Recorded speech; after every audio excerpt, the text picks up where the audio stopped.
Bonjour, Bonjour. alors bienvenue, je vais vous laisser vous présenter déjà. Très bien. Voilà, Charles Zengici, réalisatrice turque. Voilà, et Guillaume Giovannitti, on est les co-réalisateurs de Cybèle. Voilà. Donc Cybèle qu'on a pu découvrir ici au FICA.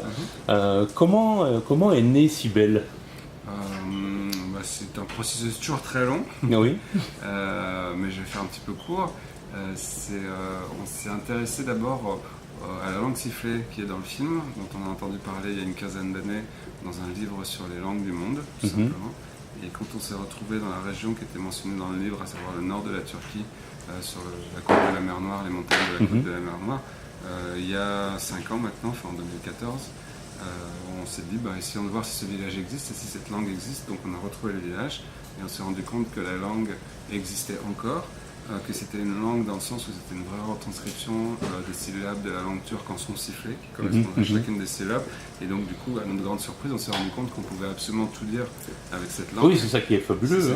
Quand on voit au début l'explication, là qu'on voit la radiographie de la mâchoire et qu'ils expliquent quelques syllabes, quelques mots, c'est bluffant. Et les gens utilisent donc toujours dans le village. Et donc ce qu'on s'est rendu compte, c'est qu'effectivement les gens s'en servaient encore, mais beaucoup moins qu'à l'époque, c'est-à-dire avant la communication moderne. En particulier des gens un peu âgés, la parlent et la comprennent sans aucun problème. Les gens d'une génération un peu plus récente, d'une vingtaine, trentaine d'années, la comprennent mais la parlent mal. Donc du coup ils se sont rendus compte que c'était en danger, ils ont commencé à l'enseigner à l'école. Maintenant les gosses de 3-5 ans arrivent à la parler, à la comprendre. Donc du coup ils essaient de la faire survivre. Mais comme on a vu qu'elle était mise en danger, on s'est dit qu'est-ce qu'on peut faire pour se servir de ce médium-là comme d'un objet cinématographique. Et alors qu'on était dans le village pour la première fois et qu'on essayait d'être réceptif à tout ce qui se passait, il se passait beaucoup de choses. Mais une des anecdotes qui s'est passée, c'est qu'une jeune femme qui portait une cargaison de thé dans le dos, qui redescendait des champs, est passée devant nous, devant le café du village où on restait sur la route centrale du village. Et en fait, elle ne faisait que siffler avec tous les gens qui étaient autour d'elle. Les gens lui répondaient en turc et elle sifflait, les gens lui répondaient en turc et elle sifflait. Et là, on s'est rendu compte qu'on avait un film. Oui, parce que c'est un vrai dialogue, là, on s'en rend compte tout de suite. Voilà. C'est ça qui est percutant dans le film, quand on voit donc Cybèle qui est muette et qui arrive à communiquer avec ce langage, et communiquer à distance. C'est pas comme le langage des signes où on doit être face à face. Là, elle peut communiquer loin avec les gens. Elle peut les appeler. C'est vrai. C'est une langue qui a été créée pour vraiment avoir une communication de vallée en vallée, donc que ça ait vraiment une portée. Et en plus, comme tout le monde arrive à le comprendre d'une façon ou d'une autre, c'est sa façon de communiquer avec les autres. Et donc, Cybèle, ça part d'un roman. C'est l'adaptation d'un roman. Non, c'est comme Guillaume vient de l'expliquer. Oui, nous l'avons écrit nous-mêmes. Nous avons travaillé avec une scénariste, Ramatassi, mais l'idée originale nous appartient. Après, on s'est énormément inspiré des villageois, on s'est inspiré du vrai maire du village pour créer le personnage du père, surtout. Et que voilà, on a été très basique en fait pour Cybèle, comme la cadette du maire, du vrai maire, s'appelait Cybèle et c'était la seule, disons, fille qui restait à la maison comme nous les avons rencontrées. Toutes les autres filles étaient parties, leur fils était en service militaire, et voilà, on l'a rencontrée en premier. On a beaucoup observé leur relation très amicale du père avec la fille et on s'est énormément basé là-dessus. On s'est beaucoup nourri aussi de la façon dont les femmes se comportent dans le village, le fait qu'elles soient très fortes, qu'elles soient physiquement très, on va dire, engageantes, parce qu'elles travaillent beaucoup dans les récoltes dans le village. Et donc, du coup, on s'est beaucoup nourri de ce qu'on voyait sur place pour créer le personnage de Cybèle en se basant sur ce qu'on voyait. Et donc, on a pas mal écrit et puis on a mis sur place, sur pied le scénario. Et c'est venu instantanément de dire, tiens, si elle était muette... Non, c'est donc cette jeune femme qui est passée devant nous, qui nous a donné l'idée de comme elle communiquait que avec ça, on s'est dit bon, peut-être qu'on peut vraiment concentrer le personnage sur une personne qui n'arrive absolument pas à parler ni émettre de son. Comme ça nous permettait aussi de pouvoir utiliser la langue sifflée. Et on s'est aussi basé d'une autre connaissance que nous avons, donc un enfant qui naît sans aucun handicap, après une fièvre à 5 ans, perd en fait totalement la capacité d'émettre des sons parce qu'en fait ça avait attaqué les cordes vocales. On s'est dit très bien, il entend très bien, il n'arrive pas à émettre de son, mais il arrive toujours à siffler. Et il y a un personnage qui est assez ambigu dans ce film, c'est le personnage qui se cache dans la forêt.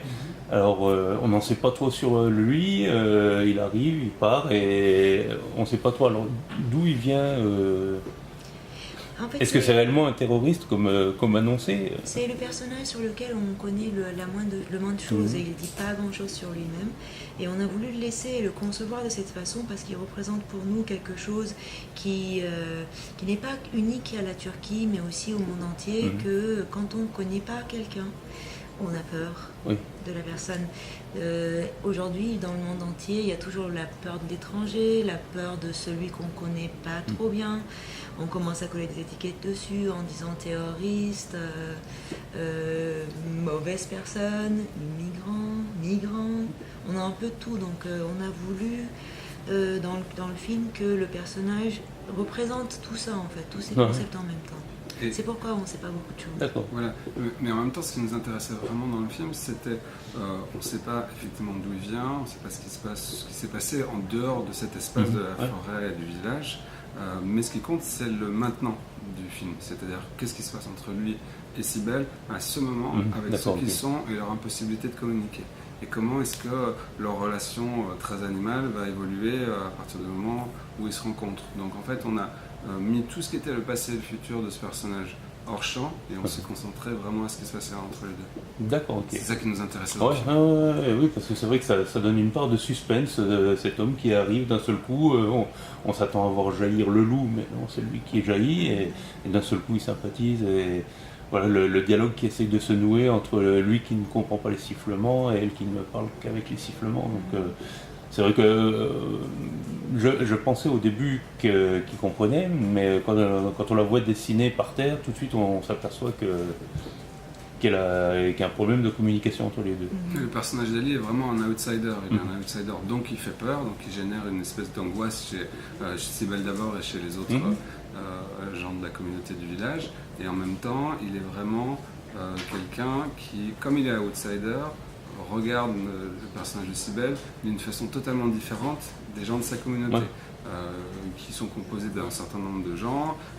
Il y a les femmes du village dans les champs, il y a le père, il y a la sœur, il y a la vieille dame, et tous ont un regard différent sur elle, qui peut juger son comportement ou qui peuvent la soutenir. Il y a des gens qui sont de son côté, son père avec qui elle a une relation très stable, une vraie relation de confiance, la vieille dame Naren qui est plutôt sa confidente, qui sont des confidentes l'une de l'autre, sa sœur qui condamne son comportement parce qu'elle n'est pas du tout dans le même état d'esprit, mais le personnage d'Ali va apporter un autre éclairage complètement différent de toute cette panoplie de gens du village.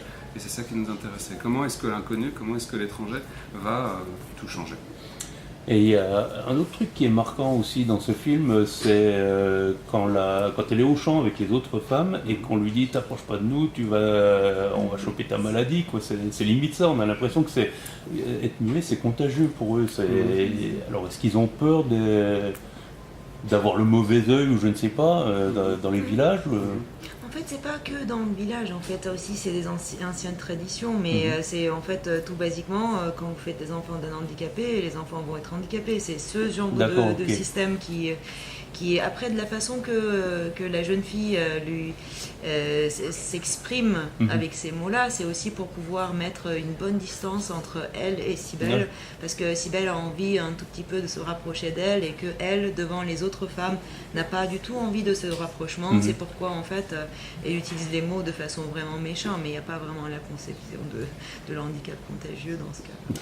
Disons qu'en fait, ça c'est une sorte de façade, mais on essaie toujours de mettre un petit peu du sous-texte dans tout ça. Effectivement, ce qui compte, c'est trouver sa place dans la communauté.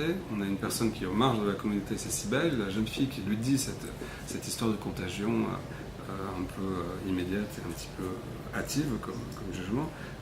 Elle-même n'a pas encore trouvé sa place. Elle ne sait pas si elle fait partie de la communauté, si elle va se retrouver peut-être un jour comme Cybèle, mais ça lui fait peur. Elle est très jeune, elle a 16-17 ans, quelque chose comme ça. Donc du coup, dans une espèce de mouvement de peur vis-à-vis de Cybèle et de son comportement, elle la met sur le côté. Mais ce qui nous intéresse, et vous avez utilisé un terme très intéressant, le terme de contagion. Ce qui nous intéressait aussi dans le film, c'est comment est-ce que le comportement de Cybèle avec ce qui se passe dans son village, avec ce qui se passe dans la forêt, avec l'inconnu qu'elle rencontre tout au long du film, va apporter une sorte de contamination qui est tout autre que simplement un handicap qui se propage, puisque avec la force qu'elle trouve au fur et à mesure du film, on se rend compte qu'elle enclenche un processus qui est vraiment à même de changer quelque chose dans le village. Voilà. Mais je ne veux pas trop en dire. Ah oui, non. Donc, du coup, mais en tout cas, l'idée de contamination est intéressante. Contamination. Elle provoque quelque chose qui va peut-être se répandre au sein du village. C'est ça qui nous intéressait aussi. Et alors, le tournage a duré combien de temps? 5 semaines. 5 semaines? Voilà. Ah oui, c'est express. C'est express. Alors, on fait le film sur 4 ans, on attend 3 ans, et puis dans ce coup, poum, 2 mois de prépa, 5 semaines de tournage. C'était court. C'était un peu plus long. Mais ça devait être intensif les journées. Ouais, c'était très intense. On n'a pas beaucoup dormi, l'équipe n'a pas beaucoup dormi. Mais ce qui était bien, c'est que tous les membres de notre équipe étaient extrêmement qualifiés, professionnels et surtout surmotivés à tous les niveaux, à chacune étape. L'équipe a été constituée de cette façon par nous, par nos producteurs français, les films de tambour, par notre producteur turc Mars Productions, aussi notre producteur allemand Riva Film. Chacun a essayé d'amener des gens à chacun des postes de la fabrication des films qui allaient vraiment apporter leur savoir-faire, mais aussi être une source de motivation pour les uns et les autres. En fait, la dynamique du tournage a fait que malgré les difficultés, parce qu'effectivement c'était très court, on avait des journées, des nuits qui duraient 4-5 heures et puis donc le reste en journée, donc des fois des journées de 20 heures sur 5 semaines, pratiquement tous les jours, pas tous les jours, mais on devait bien 6 jours sur 7, c'était très intense, mais malgré tout, ça a été bien compensé par l'énergie des gens et on leur en est gré. Et tu parlais donc des distributeurs, donc le film est déjà sorti en Turquie? Ça va sortir le 22 février. D'accord. Il y a déjà eu des avant-premières quand même? Oui, nous avons fait beaucoup de festivals. On a fait une avant-première dans le village. Avant tout le monde, c'était le plus important. Oui, voir les réactions des villageois. Il fallait qu'ils voient le film et qu'ils donnent surtout leur aval. Parce que là, à partir du moment où on commence à distribuer le film en festival, c'est le monde entier qui le voit. Donc il fallait juste leur demander, est-ce que vous êtes d'accord avec ça? Ils étaient d'accord. Ils avaient même pensé à faire la deuxième partie du film, Cybèle 2. Voilà.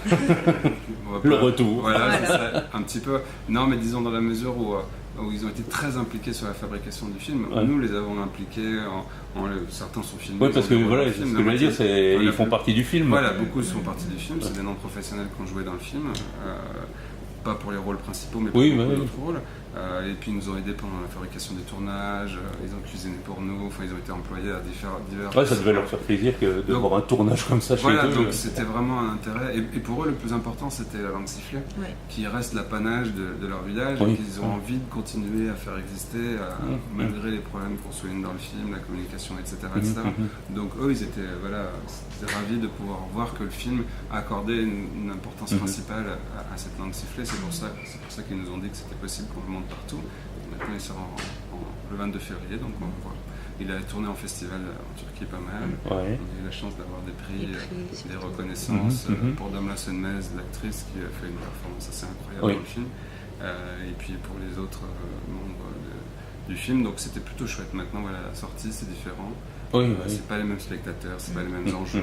On en a conscience, mais on va faire de notre mieux pour que le film puisse toucher le maximum de gens. Et donc il doit sortir dans toute l'Europe ou... Il va sortir... Nous avons déjà fait une sortie allemande, c'était le 27 décembre, donc c'est déjà sorti en Suisse. D'accord, en janvier. Ça va sortir au Luxembourg. Aussi, la semaine prochaine. Voilà, donc la Turquie, le 6 mars en France. Voilà, pour nous est très important aussi. La Turquie et la France, c'est très important. Et par la suite, il va sortir... Il y a des pourparlers. Voilà, il va sortir en Belgique, en Hollande. Et je crois que c'est tout pour l'instant, mais on espère que ça va sortir dans plus de pays. D'accord. Et dans les pays où il est déjà sorti, les retours sont bons? Les retours sont bien. On est content. On est content, c'est le plus important. Enfin, le plus important, c'est que les gens puissent voir le film et établir un lien personnel avec le film.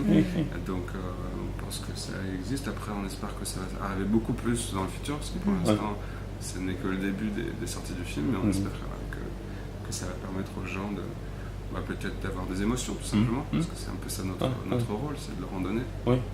Et ce n'était pas votre premier film? Non, c'est notre 3e long métrage, notre ensemble 10e film. Oui. C'est le 10e film 10e ensemble. film ensemble. D'accord, ok. 3e long métrage. Oui. Voilà, on avait eu la chance de présenter le précédent ici. Ningen était présenté à Vesoul et notre premier c'est Noor, c'est un film pakistanais.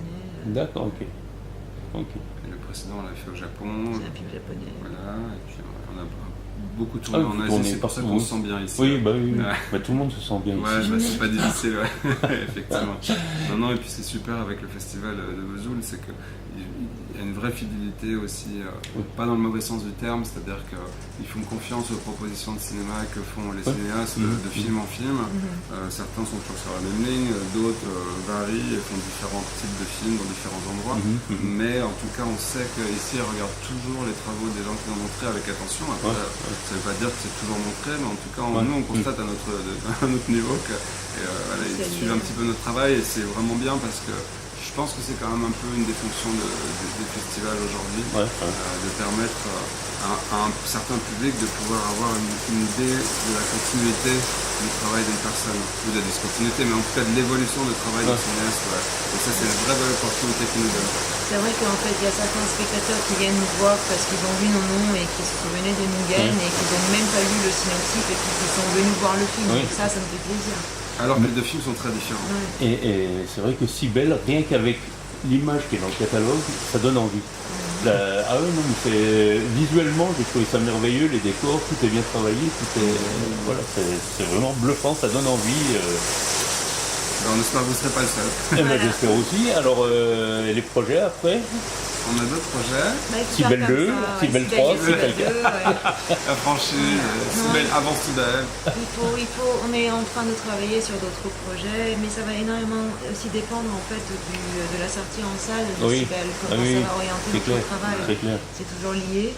Donc nous avons un autre projet en Turquie qui a aussi un personnage féminin, mais un peu plus âgé, un peu plus urbain cette fois-ci. C'est plus en fait, ça va tourner autour des sujets de la famille et des enfants. D'accord. Encore une rencontre de deux personnages qui ne devraient pas se rencontrer, qui se rencontrent comme dans la plupart de nos films en fait. Quand on réfléchit, on a toujours ce schéma. Et c'est ça qui donne l'intérêt dans un film, voir des personnes totalement opposées qui se retrouvent face à face. Et qu'est-ce qui se passe? Donc là, c'est encore un petit peu la même ligne sur ce film-là. Et sur l'autre projet qu'on a également, qui se passe en Corée du Sud. Là, c'est plus jeune. Là, on est en train de parler en fait aussi d'une rencontre d'une adolescente avec une trentenaire. D'accord. Donc on s'est rendu compte que la Turquie et la Corée du Sud se ressemblaient énormément malgré la distance géographique. Et on s'est concentré énormément là-dessus, comme on fait aussi beaucoup d'aérotours dans le pays. On s'est dit pourquoi pas essayons un peu de creuser ces ressemblances. Et voilà, un troisième qui est un peu moins développé en Corse. Voilà, donc un peu moins en Asie, mais quand même toujours dans un territoire particulier, parce que le territoire est toujours très important. Vous le dites vous-même, vous voyez tout de suite l'identité du film, dès que vous voyez une image, et je pense que c'est le cas dans beaucoup de nos films. Enfin, en tout cas, nous on passe beaucoup de temps à investir des lieux, à s'immerger dans des lieux, dans des cultures, dans des langues, et surtout dans des territoires très marqués, soit visuellement, soit culturellement.